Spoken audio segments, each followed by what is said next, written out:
Program Tol Laut merupakan andalan Presiden Jokowi saat kampanye calon presiden tahun lalu. Saat ini di 1 tahun masa pemerintahannya berjalan, pemerintah meresmikan Tol Laut untuk mempercepat pembangunan di kawasan Indonesia Timur. Program Tol Laut yang menjadi program terobosan pemerintahan Jokowi JK akhirnya diresmikan bertepatan setahun pemerintahan berjalan. Pelabuhan Tanjung Priok dipilih menjadi tempat peresmian sebagai simbol jantung pelabuhan Nusantara. Peresmian ini tentu melewati berbagai tahapan setelah Presiden berkali-kali meninjau kesiapan sarana. Ini yang mau kita kumpulkan, setelah dari sini baru mengumpulkan semua BUMN, terutama kalau misalnya kapal tanker berarti Pertamina. Kemudian untuk landed ship tank, Kementerian Pertahanan, nanti kita kumpul berapa sebenarnya yang mau diinginkan dipesan dari sana. Menteri Perhubungan kapal penumpang misalnya, kapal Roro, kapal feri antar pulau, semuanya akan saya kumpulkan. Kemudian saya tanya kemampuan industrinya mampu enggak, baru dibagi. Enggak. Sehingga apa? Sehingga ke depan semua kapasitas itu terisi. Pemerintah menunjuk PT Pelni sebagai operator tol laut, termasuk menyediakan kapal distribusi ke kawasan Indonesia Timur. Saat ini Pelni mengerahkan 3 kapal besar untuk melayani 3 trayek dengan modal 30 miliar rupiah. Namun untuk penambahan trayek pada tahun 2016, Pelni berharap ada tambahan penyertaan modal negara untuk menambah pengadaan kapal. Seharusnya PT Pelni sudah bisa mengadakan kapal barang dengan adanya PMN yang tahun 2015. Tapi sampai saat ini PMN belum kita terima, sehingga kita belum bisa mengadakan. Tadi diperintah Pak Menteri segera mengadakan, ya kalau memang tidak ada BUMN lain yang juga yang mempunyai supaya bisa kita melakukan sinergi, ya kita diperintahkan untuk menyewa yang dioperasikan oleh PT Pelni sendiri. Janji Presiden Joko Widodo untuk membangun tol laut di saat kampanye lalu sudah terbukti. Namun tentu bukan hanya peresmian yang dinanti, tetapi efektivitas tol laut yang bisa diandalkan untuk percepatan pembangunan di kawasan Indonesia Timur. Tim Liputan Metro TV. Pemirsa, program Tol Laut resmi diluncurkan oleh Menteri Perhubungan dan Menteri Perdagangan di Pelabuhan Tanjung Priok, Jakarta Utara. 3 kapal dioperasikan melayani 3 trayek dari Tanjung Priok hingga ke Papua. Tol Laut yang menjadi program andalan Presiden Jokowi akhirnya resmi diluncurkan. Menteri Perhubungan dan Menteri Perdagangan membuka peresmian Tol Laut di Pelabuhan Tanjung Priok. Ada 6 trayek yang diluncurkan, namun saat ini baru beroperasi 3 trayek dengan 3 kapal. Trayek pertama melayani dari Pelabuhan Tanjung Perak, Surabaya hingga ke Timika, Papua.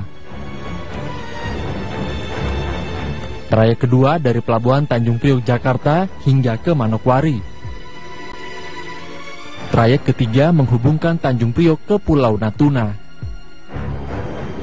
Menteri Perhubungan memastikan tol laut akan terjadwal reguler melayani angkutan barang. Ada barang atau tidak ada barang yang diangkut, kapalnya tetap ada jadwalnya. Ya memang tidak bisa kayak busway. Kalau busway kan jamnya 18.04 gitu ya, kan nggak mungkin ya. Tapi udah tahu lah, oh siang ini datang gitu kira-kira gitu. Dia tahu tiap Selasa misalnya ke Fak-Fak, siang ada kapal yang masuk. Sehingga apa? Perdagangan dari wilayah barat ke timur dan juga timur ke barat itu ada kepastian. Menteri Perdagangan Thomas Lembong optimis tol laut akan memangkas disparitas harga hingga 30%. Dengan moda transportasi yang terjadwal sehingga memberikan kepastian dan juga disubsidi secara tidak langsung ya oleh pemerintah melalui sistem take or pay. Ini suatu terobosan yang luar biasa ya. Jadi seperti tadi saya ungkapkan, untuk bisa menurut analisa Kementerian Perdagangan bisa menurunkan biaya barang di ujung ya, di tempat konsumen di destinasi sampai 30%. Program Tol Laut menargetkan percepatan distribusi barang dan kebutuhan masyarakat, khususnya di Indonesia bagian timur. PT Pelni menjadi operator tol laut dengan suntikan dana 30 miliar rupiah.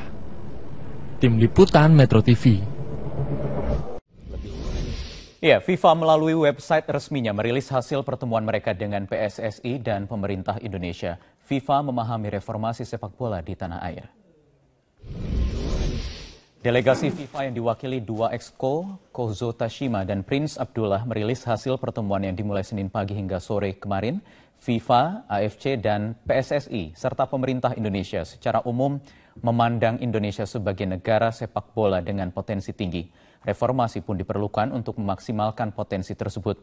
FIFA menyatakan Presiden Joko Widodo memahami reformasi yang sejalan dengan statuta FIFA dan berkomitmen untuk mengembangkan persepakbolaan tanah air. Ya, kedatangan delegasi FIFA ke Indonesia seharusnya menjadi angin segar atas kemelut pengelolaan sepak bola nasional yang sudah vakum lebih dari 6 bulan sejak pemerintah membekukan PSSI dan juga jatuhnya sanksi FIFA.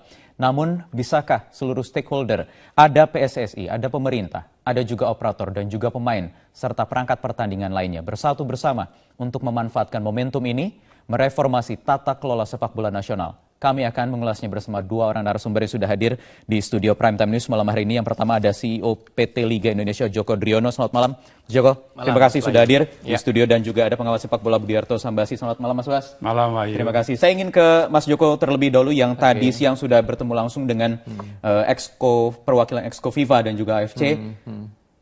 Bagaimana operator menyikapinya setelah kedatangan FIFA ini dengan sejumlah ada rekomendasi dan usulan lainnya? Ya, tentu kehadiran FIFA menjadi momentum yang kita semua ingin manfaatkan sebaik-baiknya. Bahwa kondisi yang kita hadapi sekarang tentu harus ada jalan keluar.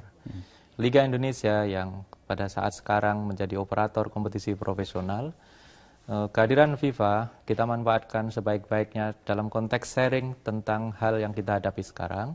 Kemudian sedikit flashback tentang apa yang terjadi beberapa tahun belakangan ini dan challenge yang kita hadapi ke depan. Tadi nyambung saat inisiatif FIFA melakukan menyambut keinginan siapa saja termasuk pemerintah untuk melakukan proses perbaikan reformasi sepak bola kita. Tentu di dalamnya elemen penting Liga ingin menjadi bagian yang aktif sehingga proses ini dilakukan. Isu-isu menyangkut mengenai integriti sepak bola, tata kelola yang baik, profesionalisme di level liga, di level klub, menjadi isu yang saat ini sering menjadi perbincangan kita. Oke, apa yang dinyatakan FIFA dalam pertemuan tadi? FIFA terkait semua hal itu tadi. Ya, FIFA bertanya bahwa kondisi yang sekarang apa dampaknya? Tentu dua dampak yang paling kita lihat adalah dari aspek finansial dan industrinya sendiri, memang sama-sama kesulitan di level liga, di level klub, dan orang-orang yang terlibat di dalamnya, bisnis partner dan lain sebagainya. Kemudian hal yang kedua menyangkut football development-nya itu sendiri, sebagaimana kita sadari bahwa kompetisi adalah pilar pembinaan yang ujungnya tim nasional yang akan terbentuk melalui mekanisme itu. FIFA memahami bahwa kondisi yang sekarang harus ada terobosan agar kevakuman yang kita hadapi sekarang itu mencair kembali. Terobosannya nampaknya sudah cukup nyata begitu ya, usai kemarin FIFA datang ke istana bertemu dengan presiden, seolah ada momentum ini yang memang seharusnya angin segar bisa dimanfaatkan oleh semua stakeholder terutama PSSI dan juga pemerintah. Terbacakah momentum itu bisa nantinya dimanfaatkan, Mas Bas? Bisa saja. Dalam arti memang yang dihasilkan dari kunjungan FIFA kemarin, saya menilai masih belum berubah dari status quo. PSSI tetap beku, pemerintah tetap tegas dengan pendirian kelihatannya ya, karena kata kuncinya reformasi. Kalau kita lihat kan pembekuan itu shock terapi sebetulnya. Harapannya PSSI sadarlah, tanda kutip ya, mau bekerja sama dengan pemerintah untuk membenahi persepakbolaan kita.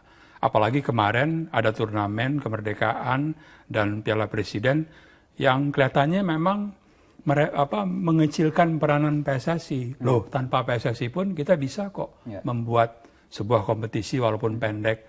Jadi sekarang kalau saya nilai memang PSSI itu menjadi bola tuh ada di tangan PSSI. Mau nggak menunjukkan bukannya ada di pemerintah juga? Bukan di FIFA, bukan di AFC, bukan di pemerintah, tapi di PSSI. Di PSSI. Kemarin juga sudah ada usulan dari pemerintah untuk membentuk task force begitu ya kalau dikatakan oleh presiden. Tim kecil lah. Kemudian FIFA juga siap untuk menjadi mediatornya. Asalkan seluruh stakeholder juga hadir. terlibat dalam tim kecil itu yang katanya akan beranggotakan 9 orang. Melihat rencana ini bagaimana Mas Bas? Kalau saya menilai nggak perlu tim kecil. Sekarang semua perdebatan untuk mengatur tata kelola sepak bola kita, ya reformasi sepak bola, sudah mencakup semua stakeholders. Semua masalah sudah di atas meja. Semua solusi juga sudah ada. Tapi FIFA memberikan restu loh, bukankah ini juga bisa diambil jadi momentum baik? Oh enggak, itu selalu, makanya sekali lagi inisiatif tuh bola ada di PSSI. Mau nggak PSSI, misalkan ya, mengadakan sebuah KLB misalkan ya, yang juga menyertakan pemerintah untuk memilih new leadership, reorganisasi PSSI, saya kira itu juga sebuah tantangan menarik. Siapa tahu dengan terbentuknya pengurus baru, maka FIFA, ya pemerintah mencabut pembekuan dan FIFA juga mengikuti langkah pemerintah Indonesia. Jadi semuanya sederhana penyelesaiannya. Yang penting bagi saya sekarang ini memang masyarakat sudah rindu dengan kompetisi. Itu yang harus menjadi pertimbangan utama. Setuju atau tidak setuju, mungkin Mas Bas boleh tidak setuju, tetapi FIFA sudah memberikan lampu hijau untuk dibentuk tim kecil. Tapi kalau ujung-ujungnya nanti entah ada hasil kesepakatan yang dihasilkan, kemudian ada rekomendasi yang keluar, terlepas ini akan meminta ada KLB atau tidak, saya ingin tanyakan juga ke Mas Joko terkait mungkin ada kabar, mungkinkah nanti ada KLB di tubuh PSSI. Kita akan lanjutkan dialognya sesaat lagi, usai jeda.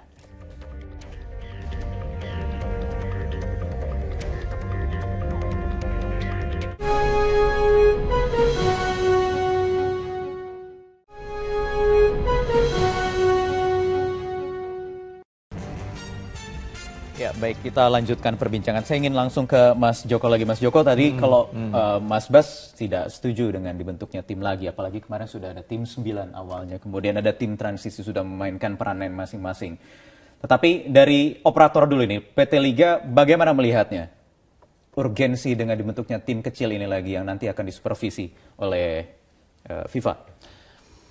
Kita ingin seluruh proses itu mengalir alamiah. Terbentuknya inisiatif tim ini bukan tiba-tiba.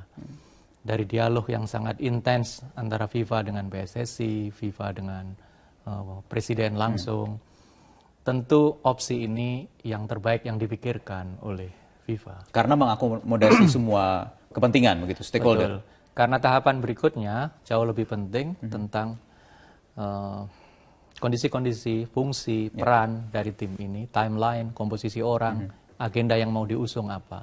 Menjadi tidak penting seperti yang disampaikan Pak Bas jika ini pekerjaannya remeh-temeh. Sehingga objektif yang mau kita kejar tidak bisa kita dapatkan. Nah, oleh karenanya saya tidak bisa berspekulasi tentang tim kecil nanti seperti apa. Tapi proses mengalir ini mari kita jaga agar semua harapan tetap tumbuh di kita semua. Ujungnya nanti apa dengan tim kecil ini? Mengeluarkan kesepakatan, kemudian ditindaklanjuti oleh FIFA dengan sebuah rekomendasi atau sikap dengan pencabutan sanksi atau bagaimana? Ya, kalau ngomong prosedur, pertama fungsi dan tugasnya ada, personalianya dibentuk, timeline-nya dibuat, kemudian tim bisa dalam konteks supervisory, dalam konteks rekomendasi, bisa dalam konteks eksekusi. Kita belum bisa sampai lompat ke situ sebelum term of reference dari tim ini terbentuk. Kita hanya berharap bahwa apapun yang akan dibuat di tim ini, endingnya memang kita ingin sanksinya dicabut, dari pemerintah pembekuan dicabut, kemudian FIFA juga mencabut. Sehingga kondisi sepak bola kita menjadi normal. Nah, itu kan goal ekstrim yang kita. Tapi kan ini harus menemukan titik temu begitu supaya nanti tim kecil ini kemudian digagas dan hasilnya ini memanfaatkan momentum ini bisa menguntungkan semua pihak yang berseteru begitu kan, menguntungkan semua pihak, tidak ada yang dirugikan. Ada keinginan reorganisasi PSSI dan sebaliknya. Tetapi kalau dari operator sendiri menginginkan hal yang sama atau tidak sih? Bagaimana keinginannya dengan organisasi PSSI sendiri? Fokus ke operator liga profesional, sebenarnya di sana ada elemen penting yaitu bisnis, industri. Di dalam konteks industri terpenting adalah sinergi dan proteksi. Sinerginya kenapa? Karena industri ini nggak akan running kalau tidak mendapatkan sinergi dari seluruh elemen sepak bola.